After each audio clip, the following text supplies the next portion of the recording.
Boa noite. Estão desanimados, irmãos? Boa noite.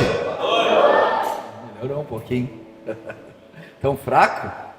A boia foi fraca hoje no meio-dia. Não deu para botar aquela carne hoje. O tempo estava meio ruim. Aqueles que assam na rua, né? Hã? Tudo certo? Tudo beleza? Reforçando a respeito da questão do Natal, né? Irmãos, a gente entende que a gente passa durante um ano, domingo após domingo, sexta após sexta, segunda após segunda, quarta após quarta, juntos.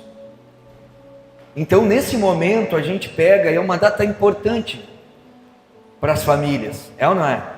Então, quantas vezes eu fui para a igreja, cheguei 1h da manhã na casa dos meus pais, na casa dos meus familiares, eles não têm o mesmo entendimento que nós. E aí acaba criando barreiras para que eles possam buscar a Cristo. Então, não vai ser um dia, durante 365 que a gente teve, que vai fazer a diferença, que nem as pessoas, às vezes pegam, fazem o culto da virada, amém, cada um com seus cada um.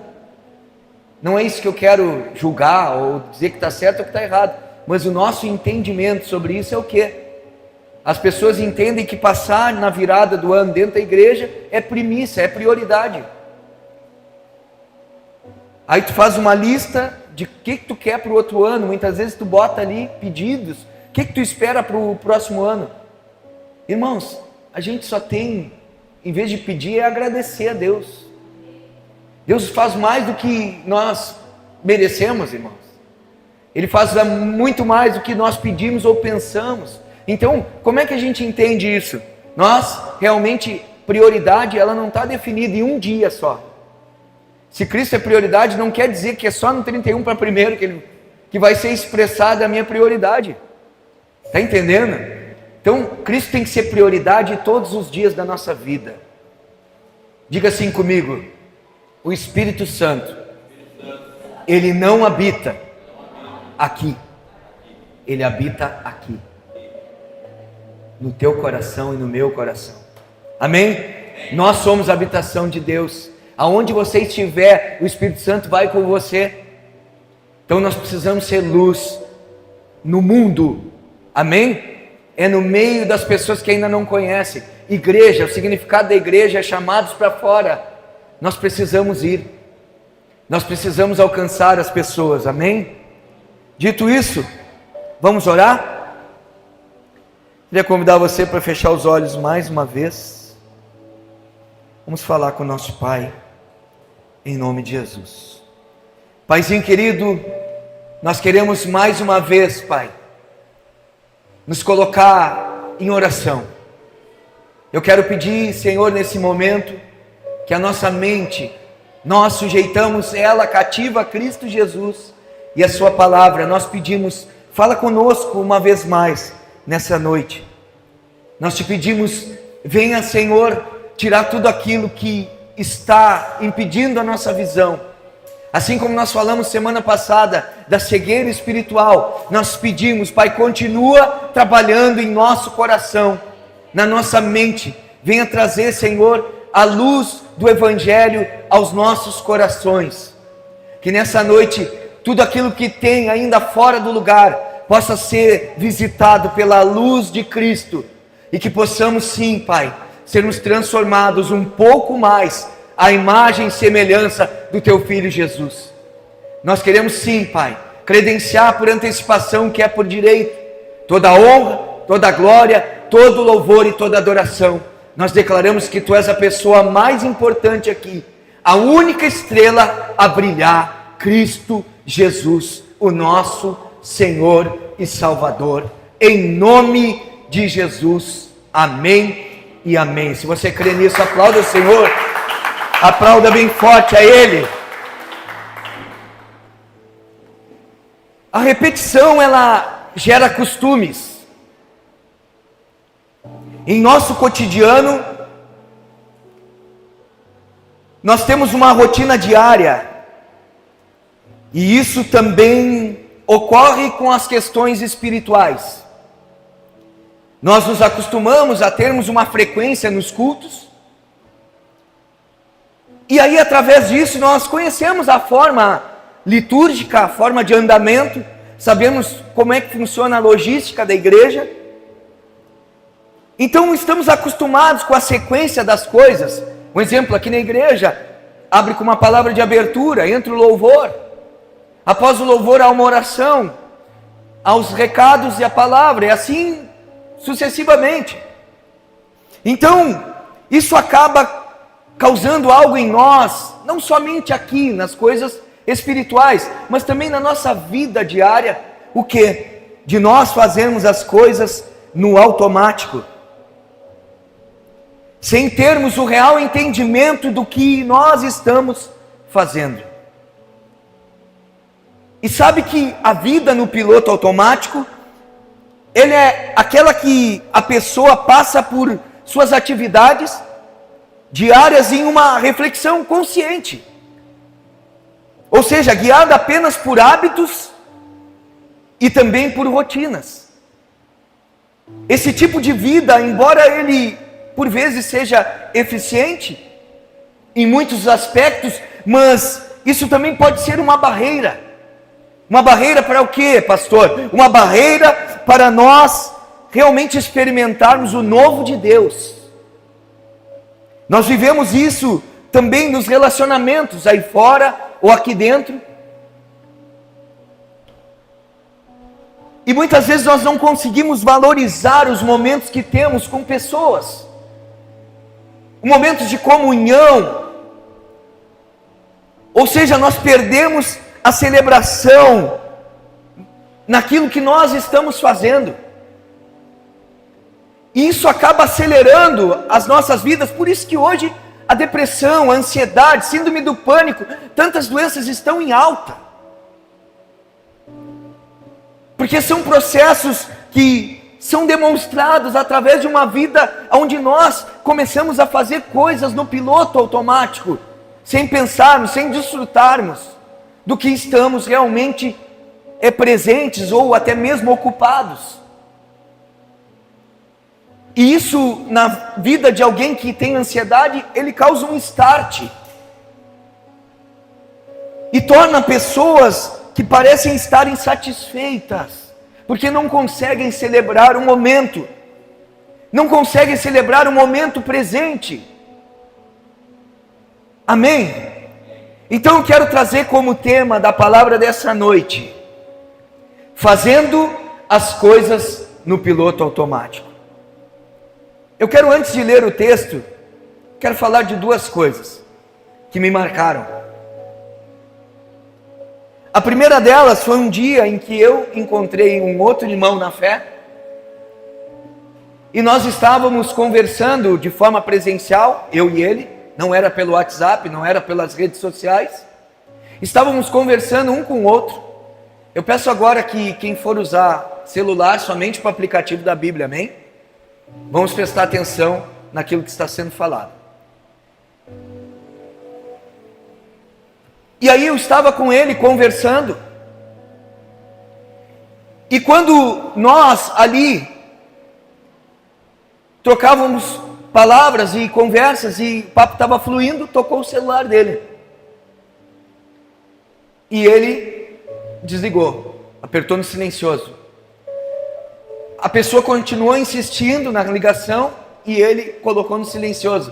E eu disse: meu querido, pode atender, fica à vontade, eu não tenho pressa. Ele disse assim: não, a atenção é para ti, a atenção é para quem está presente e não para quem está distante. Aquilo foi uma flecha no meu coração, aquilo foi uma faca entrando em mim, muitas vezes me confrontando, e me confrontou naquele momento, porque quantas vezes eu e você perdemos a celebração das vidas?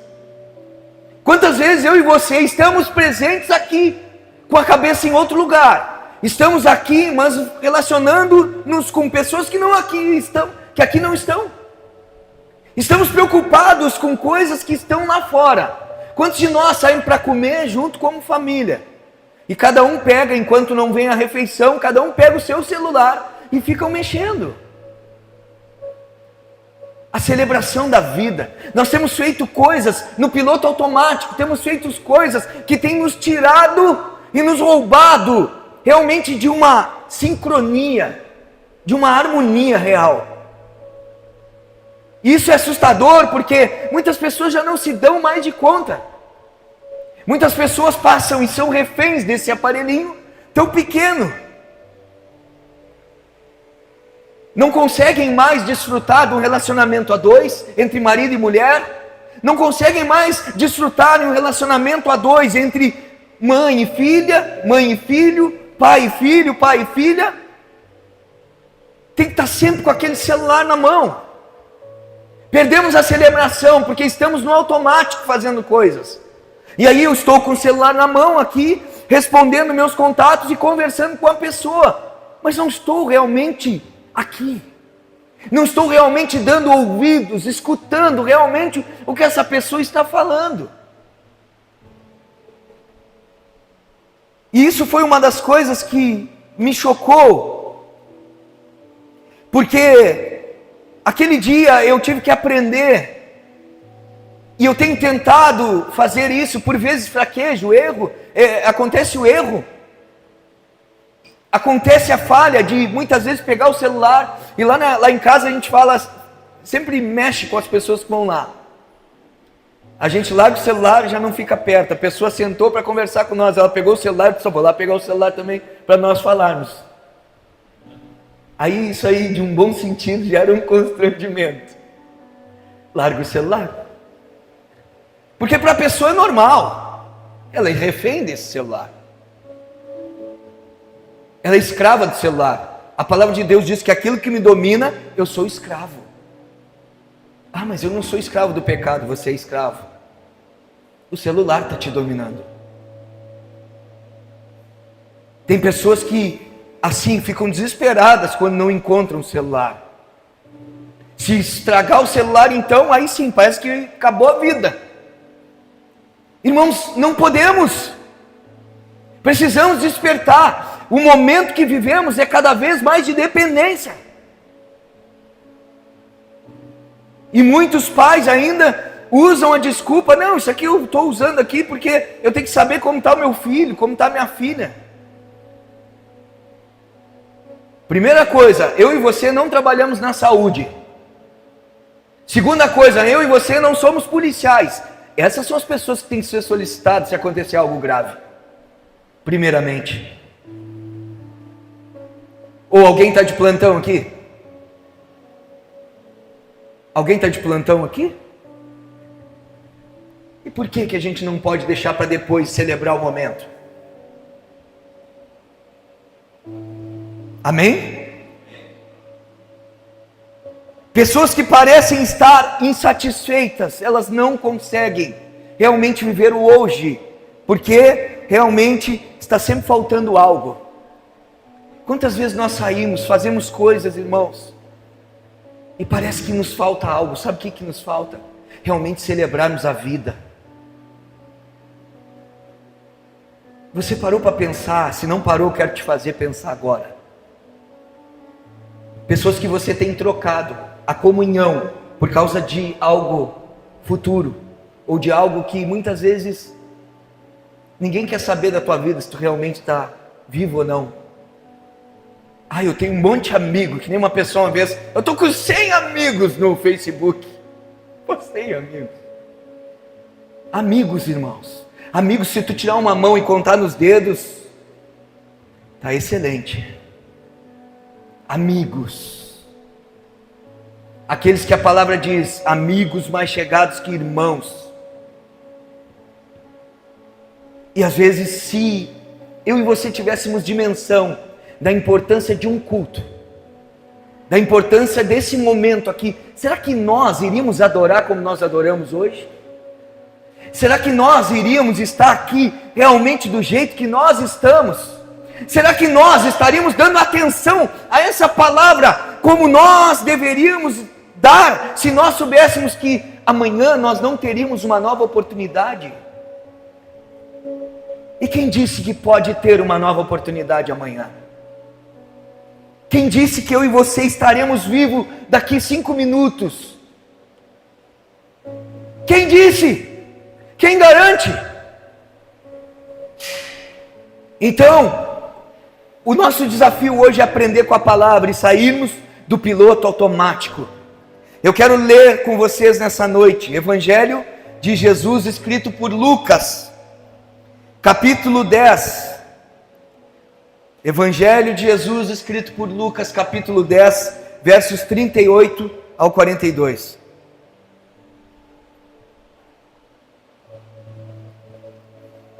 Diz assim a palavra de Deus: Caminhando Jesus e os seus discípulos chegaram a um povoado onde certa mulher chamada Marta o recebeu em sua casa. Maria, sua irmã, ficou sentada aos pés do Senhor, ouvindo-lhe a palavra. Marta, porém, estava ocupada com muito serviço. E aproximando-se dele, perguntou: Senhor, não te importas que minha irmã tenha me deixado sozinha com o serviço? Dize-lhe que me ajude.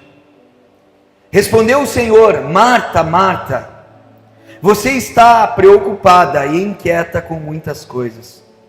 Todavia, apenas uma é necessária. Maria escolheu a boa parte, e esta não lhe será tirada. Olha que interessante. Essa é uma palavra que nos confronta. Essa palavra confronta o ativismo. Essa palavra confronta a multifuncionalidade. Aqui a palavra diz que Marta, ela não foi advertida por Jesus por estar trabalhando, servindo. Mas o versículo 41, aqui Jesus mostra, versículo 40. Só um pouquinho. 41, tá certo. 41 diz assim: Respondeu o Senhor: Marta, Marta, você está preocupada e inquieta com muitas coisas. Agora eu pergunto para você: será que Marta estava absorvendo o que Jesus estava falando, irmãos? Sim ou não? E quantas vezes eu e você estamos do mesmo jeito aqui dentro? E quantas vezes eu e você estamos desse jeito na nossa casa, no nosso dia a dia? E agora eu pergunto: você e eu estamos escutando Jesus? Estamos realmente priorizando a boa parte como Maria? Os nossos hábitos, eles constroem a nossa rotina. Maria estava presa em ser aquela mulher que gosta de ter, Marta estava presa em ser aquela mulher que gosta de ter tudo organizado, tudo limpo. Só que através dessas coisas gerou outra. Através desse cuidado demasiado gerou uma outra coisa, que foi o que Jesus reprovou, que foi a preocupação, a inquietação e a ansiedade. Mulheres, principalmente, gostam de ter as coisas arrumadas no seu lugar, tudo limpinho. Excelente. Mas não deixe de ter a boa parte. Priorize ter a boa parte, que é o Senhor, que é sentar aos pés dele, que é ouvir a sua voz. Tem alguma coisa errada em limpar a casa? Não. Se não limpar é que está errado. Que coisa bem feia. Já o homem relaxado é bravo, mas a mulher é pior ainda. E o homem também, viu? O homem também ajuda, participa. E não pode ser relaxado, viu? Mulher gosta de homem relaxado, irmãos? Irmãs, gosta ou não gosta? Eu já estou barbuda, minha esposa olha para mim e diz: e aí? Fazer a faxina? Não é verdade? Tem mulher que gosta, né? A minha não. Graças a Deus, eu também não gosto de barba. Agora, o que acontece por detrás do serviço em demasia, ou de ser perfeccionista, ou de querer tudo nos mínimos lugares, é que muitas vezes as pessoas não têm equilíbrio nisso. Você pode fazer todas as coisas, e aqui está o problema das coisas serem feitas no piloto automático, porque nós não sabemos controlar o tempo, nós não sabemos usufruir das 24 horas que nós temos disponíveis. E aí quando nós vamos fazer aquilo que seria a boa parte, nós estamos com a cabeça ocupada com tantas outras coisas e fazemos ela no piloto automático. Quantas vezes muitos de nós não conseguem desfrutar desse tempo de qualidade e comunhão com Deus, pois está atarefado, envolvido, e muitas vezes, se não tem nada para fazer, inventa. Aqui está outro problema em nós. O que a gente vai fazer quinta, amor? Não vamos fazer nada. Então vamos convidar fulano para fazer alguma coisa? Vamos visitar ciclano? Vamos fazer... A gente acaba, muitas vezes, preenchendo o tempo vago. E muitas vezes a gente chega em casa e a gente vai e faz as coisas para Deus no piloto automático. Lê a palavra, termina de ler o capítulo, quando terminou, bateu a Bíblia ou o aplicativo do celular, não lembra do que leu. Sabe uma das formas, um dos indícios que realmente nós estamos no piloto automático, é quando você e eu saímos daqui do culto, no final, e não guardamos nada do que foi falado. Quando eu e você abrimos a nossa palavra, quando lemos a Bíblia e quando nós terminamos a nossa leitura, e aquilo não fica nada no nosso coração e na nossa mente. Ali está o indício de que nós estamos fazendo as coisas no piloto automático. E eu lembrei do outro exemplo que eu ia dar lá. Quantos aqui tem carteira de motorista? Ou que não tem carteira, mas já rodaram várias vezes e estão tentando, beleza, vai se identificar. Quando a gente começa a aprender a dirigir, vamos botar que esteja aprendendo já direto numa autoescola. Eu não aprendi assim, aprendi com um amigo. Mas quando é na autoescola, tu vai chegar, tu vai entrar no carro, tu vai sentar e aí tu vai ouvir o que o instrutor vai te dizer. Ele vai te dizer, primeiro põe o cinto. Põe o cinto, ajusta o teu banco, ajusta o teu retrovisor, né?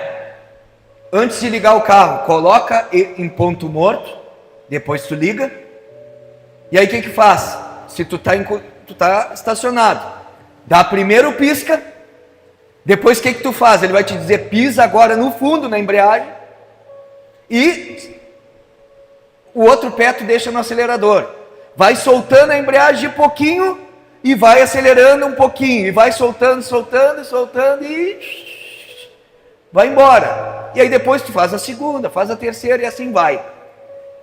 Então quando tu está aprendendo, e quando eu estava aprendendo, eu tinha que pensar, bom, o que eu tenho que fazer agora?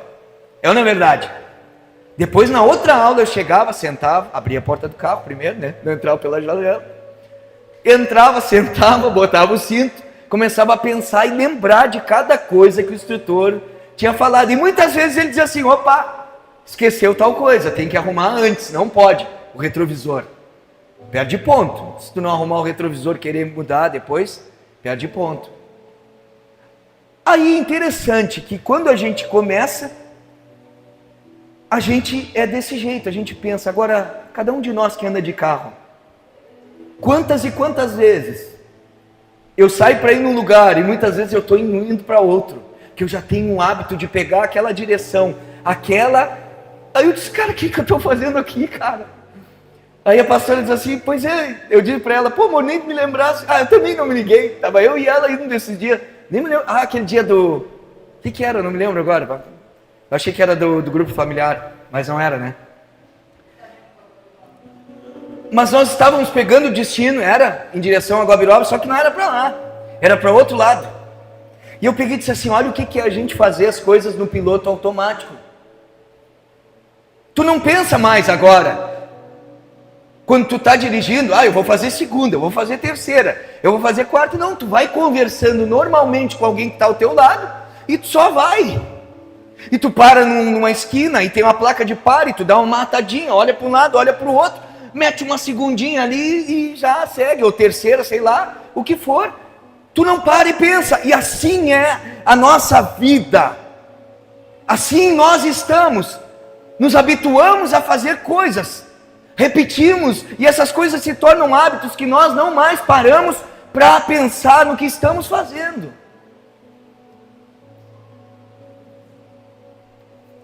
E aí essa questão toda ela acontece que nós não temos mais esse tempo de qualidade.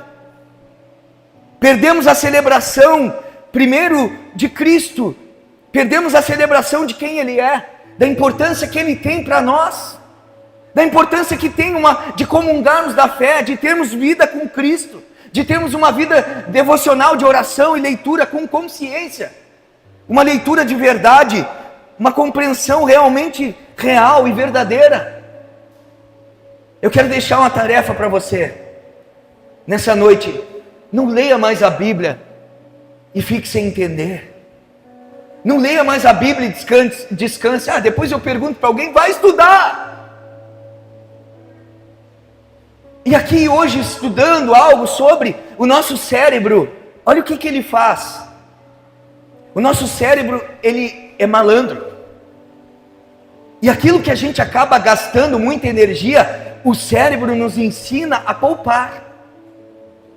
Então nós vamos vir para o culto, nós vamos, claro, o sentido, pensei, executei, estou aqui. Mas quando eu chego aqui, eu não posso, muitas vezes, queimar muitas energias. E o cérebro vai te condicionar a isso. A te fazer ser uma pessoa que muitas vezes administra isso. E te torna alguém preguiçoso. Por que a ciência diz que quanto nós mais lermos, mais nós estimulamos o nosso cérebro? É ou não é verdade? O que é e o que os professores falam nas escolas? Leia livros. Leia. Quanto mais lê, mais vontade tem de ler. Agora pega que nem nós, que não fomos incentivados. Eu tenho dificuldade com leitura.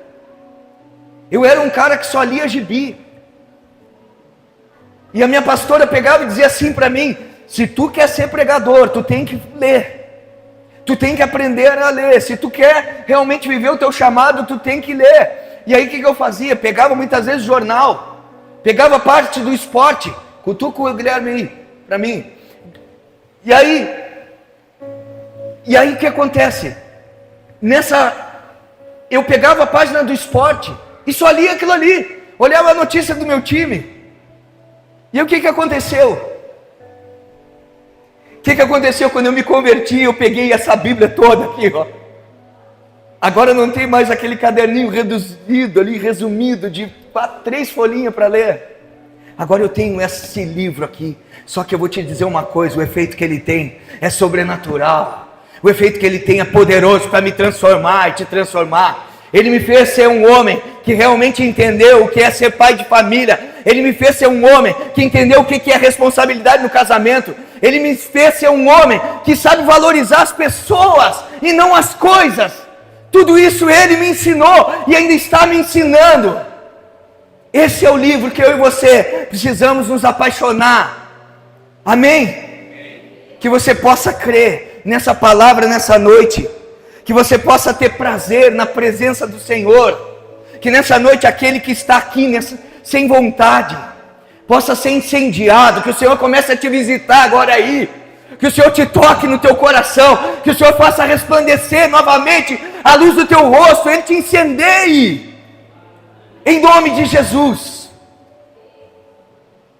Celebre a Cristo. Só aí, assim você vai. Depois celebrar a pessoa, celebrar a tua família, celebrar os amigos, os irmãos na fé. Se não celebrarmos a Cristo primeiramente, pode esquecer. Se não queremos a Cristo, se não termos vida com Cristo, pode esquecer. Abre comigo em Atos, capítulo 20, versos 7 ao 12.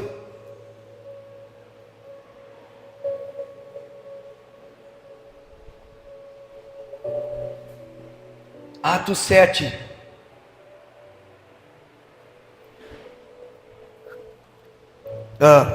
Atos 20, versos 7 ao 12. Acharam? Quem não achou está no telão. No primeiro dia da semana, reunimos-nos para partir o pão. E Paulo falou ao povo, pretendendo partir no dia seguinte. Continuou falando até a meia-noite. Havia muitas candeias no piso superior onde estávamos reunidos. Um jovem chamado Eutico, que estava sentado numa janela, adormeceu profundamente durante o longo discurso de Paulo. Vencido pelo sono, caiu do terceiro andar. Quando o levantaram, estava morto. Paulo desceu, inclinou-se sobre o rapaz e o abraçou, dizendo: não fiquem alarmados, ele está vivo. Então subiu novamente, partiu o pão e comeu. Depois continuou a falar até o amanhecer e foi embora. Irmãos, se é nos nossos dias, meu Deus, Paulo ia ficar sozinho. Com essa igreja dos nossos dias mimimi, com essa igreja dos nossos dias Nutella, com essa igreja que 1h30, 2 horas de culto já é muito. Paulo ia ficar sozinho. Partiu. Amanhã eu tenho que trabalhar. Eu tenho que ir tal coisa, eu tenho que fazer tal coisa. Ontem me chamou a atenção, ontem teve um luau aqui, na Praia do Laranjal. Começou às 19 horas e terminou 3 horas, quase 4 horas da manhã. E a maioria ficou lá. Muitos foram embora, mas a maioria ficou até o final. Aqui nessa comunidade já tiveram pessoas que disseram para mim: pastor, nós precisamos fazer vigília. Amém, eu sei que a gente precisa, mas primeiramente nós precisamos vencer 1 hora orando. Agora eu te pergunto, essa pessoa vinha nas orações? Até onde eu desejo Jesus realmente, irmãos? Até onde eu quero realmente o Senhor? Até onde eu estou disposto a ser alguém que faz a diferença? Até onde eu estou disposto a ser uma resposta e não mais uma pergunta?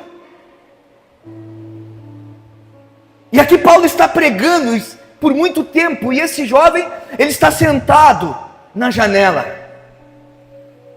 Seus olhos já estão cansados, e ele dorme.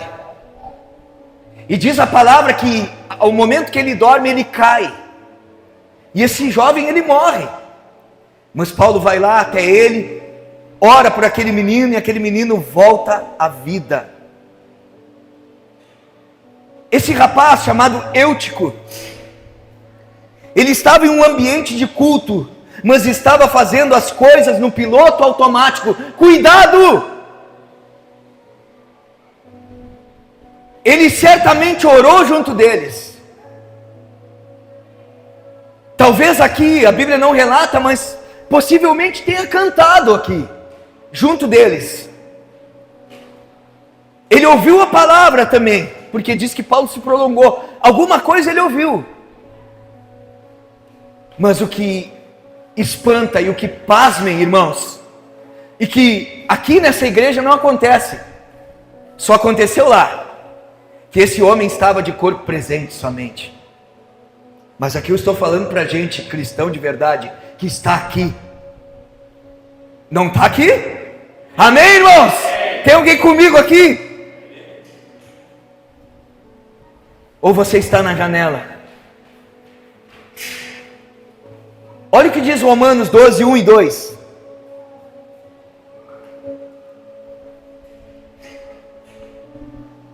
Eu vou voltar nesse texto mais abaixo, amém? Romanos 12, 1 e 2 diz assim: portanto, irmãos, Rogo-lhes pelas misericórdias de Deus que ofereçam o corpo de vocês como sacrifício vivo, santo e agradável a Deus. Este é o culto racional de vocês. O culto racional, ele é a entrega total de um crente em adoração ao Senhor. Preste atenção. E de que forma? Com entendimento. Isso significa se oferecer totalmente a Deus como em um culto espiritual. Em um culto racional, entendemos que devemos adorá-lo. A palavra adoração, ela significa cair diante de, prostrar-se, prestar culto. E deixa eu falar uma coisa para vocês. Salmo 115, ele diz que aqueles que são idólatras, que adoram os deuses feitos pelo homem, diz que esses deuses, eles têm boca, mas não falam, têm olhos, mas não veem, têm ouvidos, mas não ouvem, têm mãos, mas não apalpam, e assim vai. E ele diz assim no final: tornem-se iguais a eles os que o fazem e os que o adoram. Deixa eu falar uma coisa para ti. Se eu adorar um ídolo feito de gesso, de madeira, seja lá o que for, diz a palavra de Deus que eu me torno parecido com ele. Agora deixa eu falar para ti. E se você adorar o Criador dos céus e da terra, será que você não vai ficar parecido com ele? A quem você tem adorado? Nos tornamos parecidos com aquilo que adoramos. Agora olhe comigo, Mateus 4, 8 e 9. Olha o que o diabo tentou fazer. Mateus 4, 8 e 9 diz assim: depois o diabo o levou a um monte muito alto e mostrou-lhe todos os reinos do mundo e o seu esplendor. E lhe disse: tudo isso lhe darei se você se prostrar e me adorar. Então a moeda de troca aqui era a adoração. O diabo chega para Jesus e diz: eu vou te dar tudo isso se você me adorar. Jesus adorou ele ou não, irmãos? Um culto racional é algo que eu faço com entendimento. Então eu sei o que eu preciso fazer. Eu sei que eu preciso adorá-lo. Só que, assim como Satanás propôs para Jesus, se você prostrar-se, ou seja, se você prostrado me adorar, prostração, ele é de qualquer jeito ou ele tem uma forma de expressão? O que uma pessoa se prostrar, irmãos? Se curvar, se ajoelhar, se dobrar. Então, adoração, ela tem que ter uma expressão nossa. Ela tem que ter algo visível em nós, irmãos. Amém? Cada um tem o seu jeito, a sua forma de adoração. Mas a minha e a tua palavra diz que a adoração, ela tem expressão. Aqueles que adoram a Deus precisam realmente interagir com Ele, mostrar isso com o seu corpo, com a sua energia, com as suas forças, com a sua voz. Para que você tem voz? Para comunicar, amém, mas antes também para adorar o Senhor, para exaltar a Ele, irmãos. Agora a palavra adorar, ela no grego, ela significa proscúnio. Não precisa decorar, irmãos, eu só falo para nível de informação, amém? O que significa essa palavra? Ela tem um significado dentro dela, como um cachorro que vem no seu dono e lambe as suas mãos. Ela lambe as mãos do seu mestre, do seu dono, do seu proprietário. Aquele cachorro vem e expressa amor. O que os cachorros fazem na gente? Quantas vezes chega, querem lamber, não é verdade? Passa e vem, lambe, e aí tu sai fora e continua na volta. Então a adoração é uma expressão, existe algo, existe uma demonstração externa, existe algo a ser realmente demonstrado. Ei, não te preocupe em ser extravagante diante do Senhor. Ah, mas o que vão falar de mim? Que fale que você é louco, porque a Bíblia já diz que nós seríamos chamados de loucos.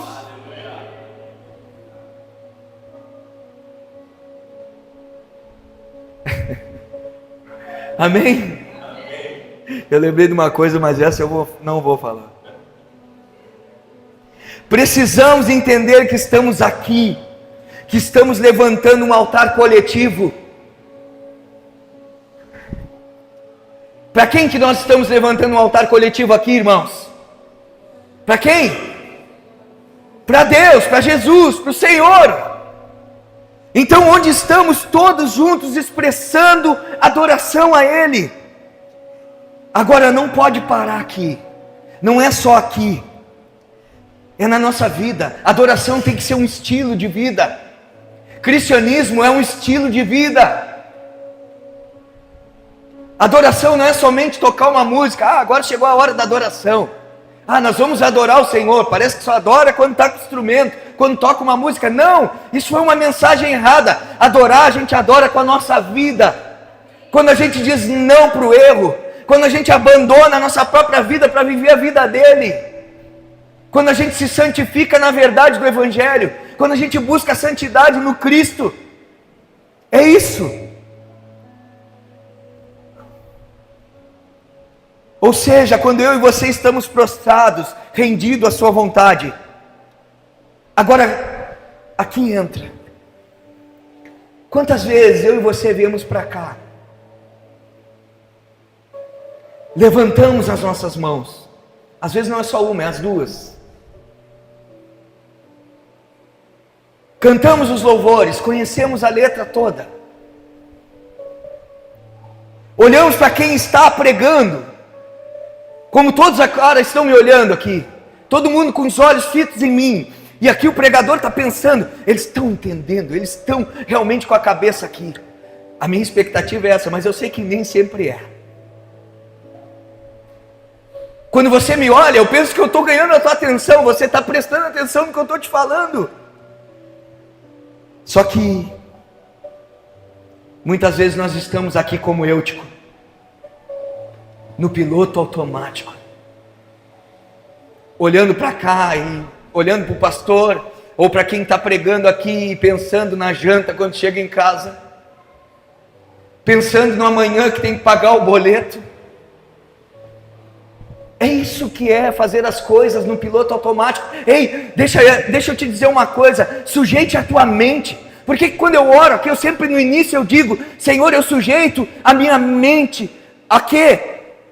Levo a cativa a obediência a Cristo Jesus e a sua palavra. Por isso, não é porque é bonito, não é porque é uma reza, é porque realmente nós precisamos sujeitar a nossa mente a Ele.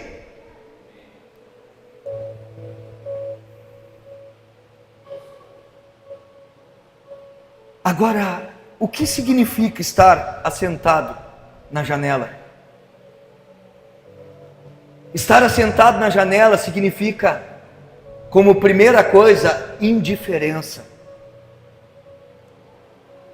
Ou seja, estar aqui ou não estar, tanto faz. Quantos de nós estão vivendo de forma indiferente? Tanto faz ir à igreja ou não. Tanto faz ser igreja ou não.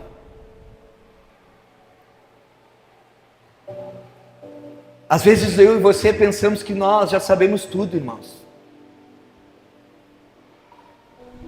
A mente infinita do Senhor não pode ser conhecida por homem algum, na sua totalidade. Quantas vezes estamos assentados à janela, significa que ouvimos a palavra de Deus e a desprezamos. Aquele homem estava sentado, aquele garoto estava sentado na janela. Paulo pregava, e ele ter dormido é símbolo de desprezo. Quantas vezes eu e você desprezamos a palavra que é pregada aqui, quando há muita movimentação, quando há muita movimentação desnecessária, quando muitas vezes nós arrumamos qualquer coisa para sair do nosso lugar, inventa para ir no banheiro porque muitas vezes não está querendo ouvir a palavra. Eu já passei por isso, eu estou pregando para mim, amém? Eu já fui assim. Eu já fui cultos que eu dormi. Mas eu posso te falar que a palavra que é pregada aqui, ela anda. Aonde era pregado não andava, irmãos. E não parecia uma igreja, parecia mais um velório. Mas mesmo assim não é desculpa, porque a responsabilidade era minha. Desprezar a palavra é símbolo de que estamos na janela da indiferença. Estamos como Eutico. Ouvir a palavra e não dar crédito é quando eu, o pastor, o pregador que está aqui, falando da verdade do Evangelho, me confrontando com a Bíblia, e eu pego e digo: eu sou assim, comigo é assim, eu não mudo. Isso já é de família, isso já é de geração, isso aí é desprezo, porque a palavra de Deus ela é poderosa para fazer nova a sua própria vida. Ele tem poder de mudar quem você é e quem eu sou. Ou também diz assim: essa palavra o meu marido precisava ouvir, a minha esposa precisava ouvir essa palavra, ela precisava. A fulana tinha que estar aqui nessa noite, o fulano tinha que estar presente, essa palavra era para ele. Não era para ele, porque ele não está aqui, é para ti. Se fosse para ele ou ela, era para eles estar aqui, eles estariam, porque Deus ia trazer eles aqui, o Senhor ia arrumar um jeito de trazê-los.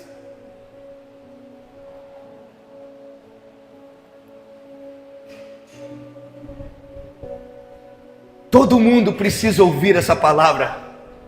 Todo mundo. É o marido, é a mulher, é a fulana, é o fulano. Mas nunca essa palavra é para mim. Quando que a palavra vai ser para ti, hein? Eu não acredito que todos os domingos que você vem nunca é para você. Sempre é para mim, irmãos. O culpado sou eu. A tranqueira sou eu. Mas não é só eu, você também, viu? Nós precisamos de Cristo. Nós precisamos mudar, nós precisamos morrer, nós precisamos ser confrontados pela palavra, nós precisamos que denuncie quem nós somos, porque nós nos tornamos parecidos com Ele, quando nós praticamos o que esse livro fala.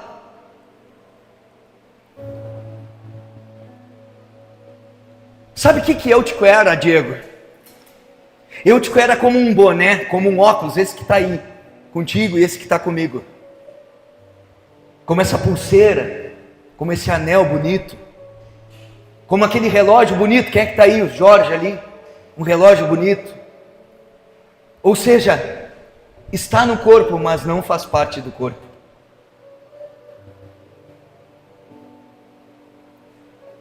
Pessoas que fazem parte do corpo não andam afastadas.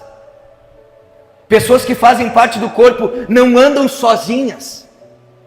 Pessoas que fazem parte do corpo têm comunhão uns com os outros. Procuram, são procuradas.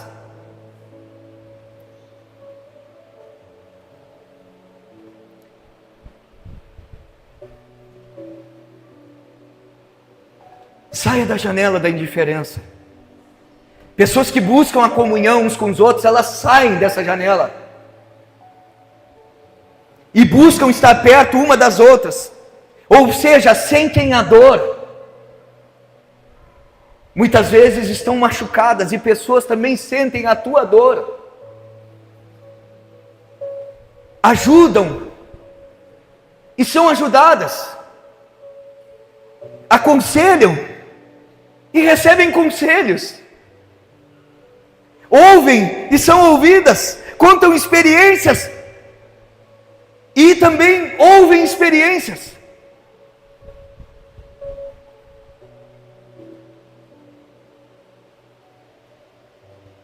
São pessoas que são sábias e pessoas que têm amor.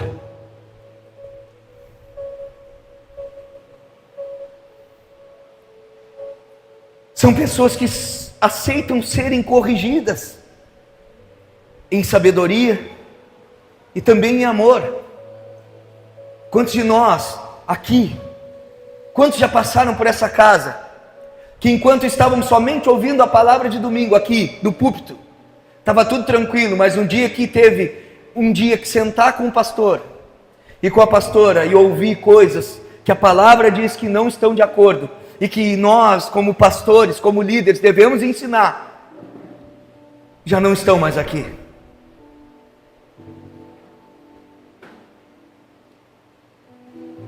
Pessoas assim são aquelas que dizem: a palavra é para os outros, não é para mim.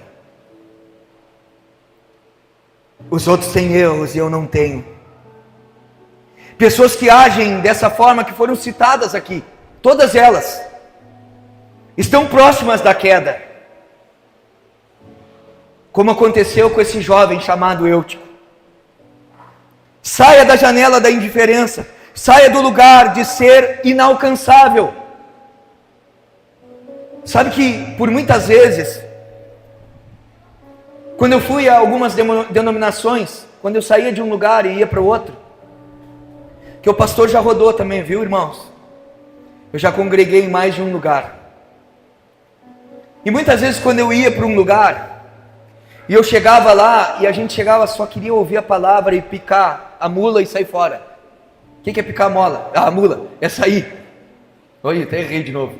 Picar a mula é sair fora, o quanto antes. Expressão gaúcha. Então era isso. Só que não tem como viver cristianismo dessa forma. Igreja é perseverar juntos. Atos 2:42. E perseveravam unânimes na oração, no partir do pão, na comunhão. O que mais? Na oração já falei. Lê para mim o 2:42, bota na tela para mim. Eles se dedicavam ao ensino dos apóstolos e à comunhão, ao partir do pão e às orações. Todos estavam cheios de temor e muitas maravilhas e sinais eram feitas pelos apóstolos. A unidade, a concordância, o mesmo sentimento, um só coração. Ei, eu posso contar com você para 2026? Eu posso contar com você para 2026? Para andarmos juntos, para sermos igreja, para você me ajudar e eu ajudar você, para eu amar você e você me amar, para eu perdoar você e você me perdoar, para eu chorar por você, junto de você e você chorar junto de mim. Será que eu posso? Saia da janela da dúvida. Eutico estava no limite entre o mundo e a igreja. Quantos de nós muitas vezes não sabe se querem Jesus ou querem o mundo? Uma hora eu quero Cristo, outra hora eu quero viver minha vida. Uma hora eu quero viver santo, outra hora eu quero quebrar tudo. O que você quer? Saia desse muro, esse muro da dúvida, decida.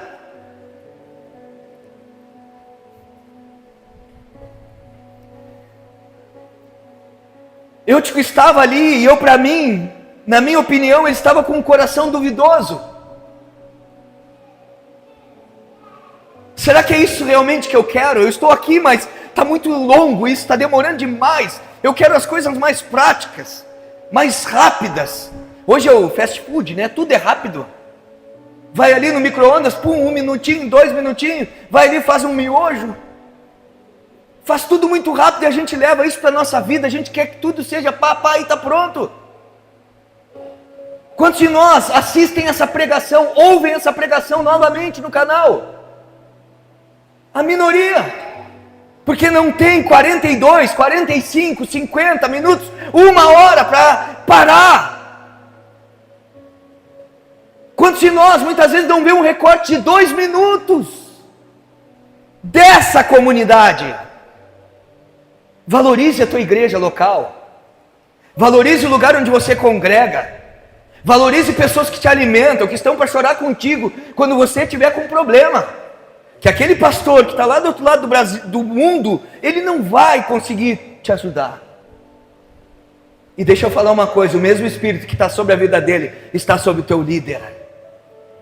Está sobre os líderes dessa casa, sobre as pessoas que muitas vezes estão aqui, somando no corpo.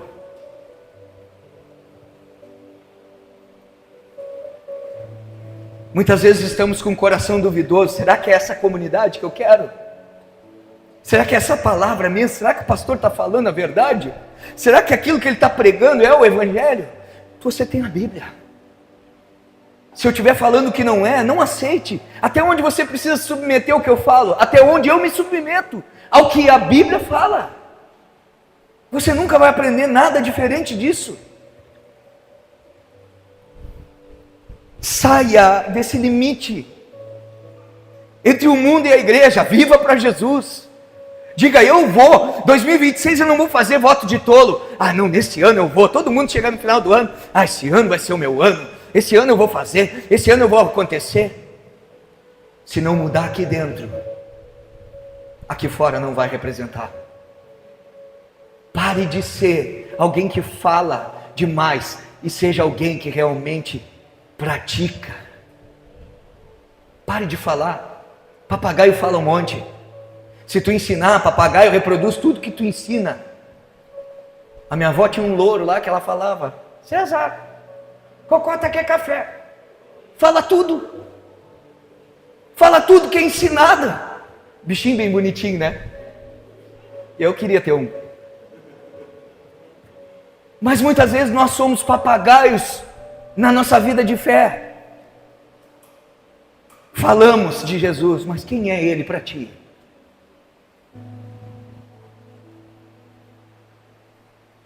Conhecemos a palavra, conhecemos tudo que está acontecendo na igreja. Como é que a igreja se move? Bom, a igreja é assim. Agora vem o retiro, tal. Depois do retiro começa tudo de novo. Aí nós temos os grupos familiares, assistência social que ajuda, sabe tudo. Mas quem é Jesus? É o mais importante. Se eu não conseguir, nós como pastores, como pregadores dessa casa, se nós não conseguirmos realmente mostrar quem é Jesus para você, nós falhamos. Você pode sair bravo daqui comigo nessa noite, mas uma coisa é certa, que você saiba que Jesus, Ele não negocia a sua verdade, quem Ele é. Não interessa quem seja, tem dinheiro, não tem dinheiro, é branco, é preto, é cinza, é rosa, seja lá o que for, se é homem ou mulher, se não é, se é indeciso, Jesus não negocia a sua palavra, ela continua sendo a verdade absoluta. Aleluia. Estou gostando de pregar nessa noite aqui. Estou empolgado. Vamos mais 1 hora ou não?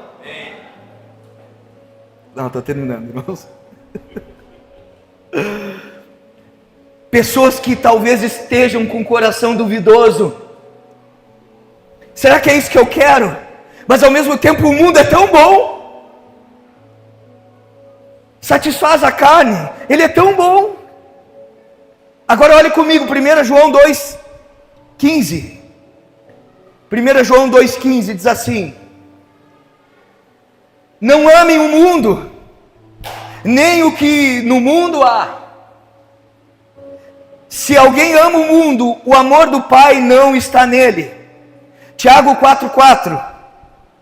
Adúlteros e adúlteras, Não sabeis vós que a amizade do mundo é inimizade contra Deus?